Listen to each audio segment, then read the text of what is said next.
and necessary.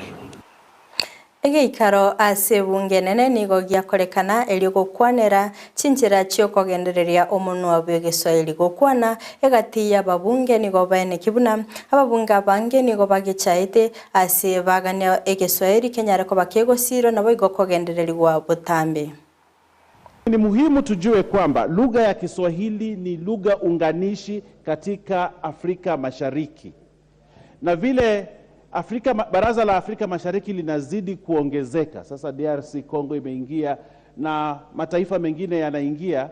Ni vizuri kwamba tuwe na lugha ambayo inaweza unganisha Afrika Mashariki, na lugha ambayo inaweza unganisha Afrika Mashariki ni lugha hii yetu tukufu ya Kiswahili. Ukabila utaisha ndani ya hii nchi wakati ambapo sisi sote kwa kauli moja tutakubali kuongea lugha adimu, lugha ya Kiswahili, lugha inaunganisha kila mtu. Na Mheshimiwa Spika, nikupe mfano mzuri. Angalia wanasiasa wakati ambapo wanaenda kufanya siasa mashinani wakiomba viti mbalimbali. Hawazungumzi lugha ya Kizungu kwa sababu wanajua hawatafua dafu, kwa sababu wanajua sera wanaotaka kuuza haitaeleweka ikiuzwa kwa lugha ya Kizungu ama lugha ya Kimombo. Ndio maana tukifika mashinani sisi upiga siasa na lugha ya Kiswahili, sisi uomba kura na lugha ya Kiswahili, lakini pindi tu tunapoapishwa na kuvaa masuti na kuja katika bunge hili tunajifanya wazungu zaidi ya wazungu wenyewe. Mheshimiwa Spika, shida tunayo hapa Kenya kubwa kushinda